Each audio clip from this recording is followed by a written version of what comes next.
Right now, the average 30-year mortgage rate in America is about 6.37%.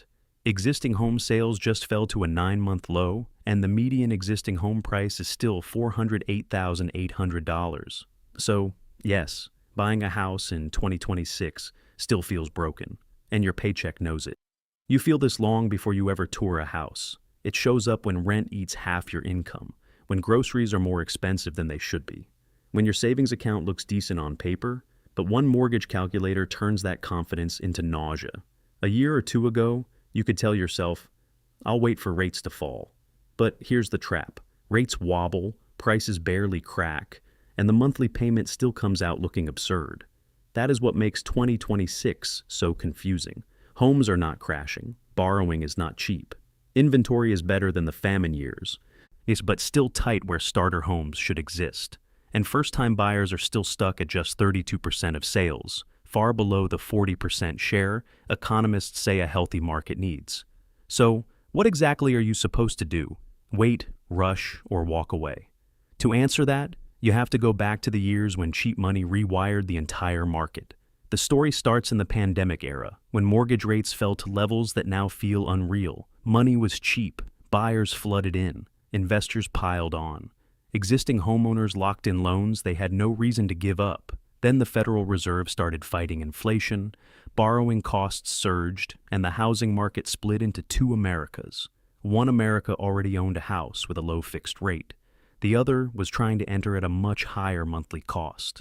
That is the real damage, not just higher prices, and higher payments on higher prices. And because so many owners were sitting on older, cheaper mortgages, they stopped selling. Economists call it the lock-in effect. Plain English, millions of people got handcuffed to their old rate, which strangled supply for everyone coming after them. Now you're staring at the result.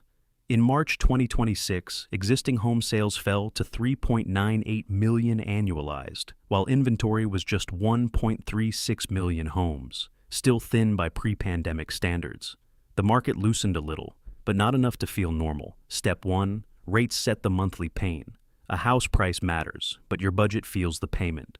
When rates move from around 6% towards 6.5%, the same house suddenly becomes hundreds of dollars more expensive every month. Step 2, owners stop moving. If someone has a 3% mortgage from years ago, the selling means trading that for roughly 6.37% money today. That is like voluntarily doubling the price of your debt. Most people refuse, so the market gets fewer listings. Step 3, scarcity protects prices. Even when buyers are exhausted, limited supply keeps prices from falling the way people expect. That is why March 2026 sales were weak, yet the median price still hit $408,800, the highest on record for any March. And here's the part most buyers miss. The market doesn't need strong demand to stay expensive. It just needs supply to stay restricted. That is why I'll wait for a crash has become such a dangerous plan. But it gets worse. The market is no longer just expensive. It is uneven. In some places, sellers are finally blinking. Redfin says 34.2% of February sellers cut their list price, the highest February share since 2012, with average cuts around $41,000. Sounds like relief, right? Not exactly. Because a price cut on the listing does not automatically fix affordability if financing is still brutal. A house can be $20,000 cheaper and still cost more per month than it did 2 years ago. That is the trick 2026 plays on your brain. You see softness in headlines, but your lender still shows you a payment that looks hostile. Then stack on the second layer. The best deals are often not where the jobs, schools, commute, or insurance costs make sense. In other words, some markets are weakening because they got overbuilt or overpriced, not because housing suddenly became generous. Meanwhile, the under $250,000 starter home segment remains acutely short, so the people who most need relief are still the ones least likely to get it. What most people miss is this: 2026 is not a buyer's market or a seller's market. It is a preparedness market. If you are waiting for one national signal that says, now it finally makes sense, you may wait forever. The national market is too fragmented. Rates move on inflation, bond yields, and even geopolitical shocks. In late February, the 30-year rate was about 5.98%. By early April, it jumped to 6.46%, before easing back to 6.37%. That is not a stable backdrop. That is a moving target. Meanwhile, home prices nationally rose only 1.6% year over year in FHFA's latest house price index data. That sounds calm, but calm is not the same as affordable. So the hidden truth is not that housing is impossible. It is that the old rules died. The winner in 2026 is not the person who guesses the market perfectly. It is the person who knows their numbers so well that they can move when a specific local opportunity appears. So, what should you actually do? First, shop by monthly payment, not by headline price. Set a hard ceiling that includes principal, interest, taxes, insurance, HOA fees, and repair reserves. Why? Because your real enemy is payment shock, not the sticker price alone.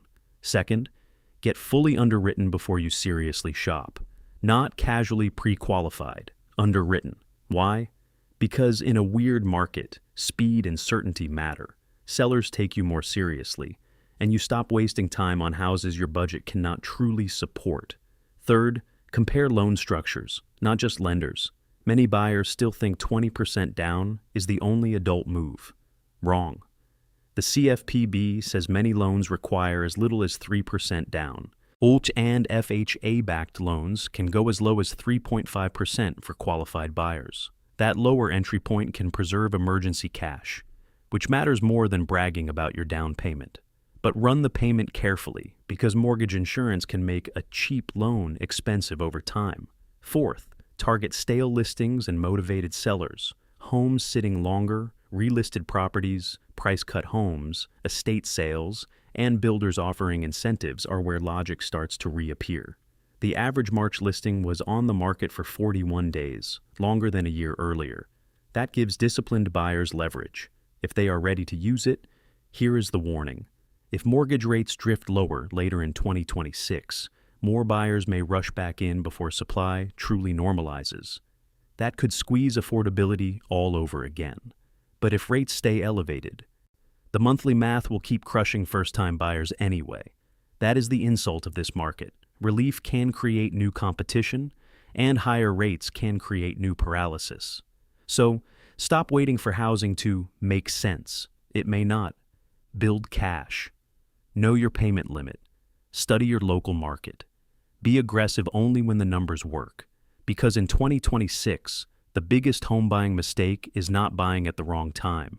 It is buying without understanding the game that is being played on you.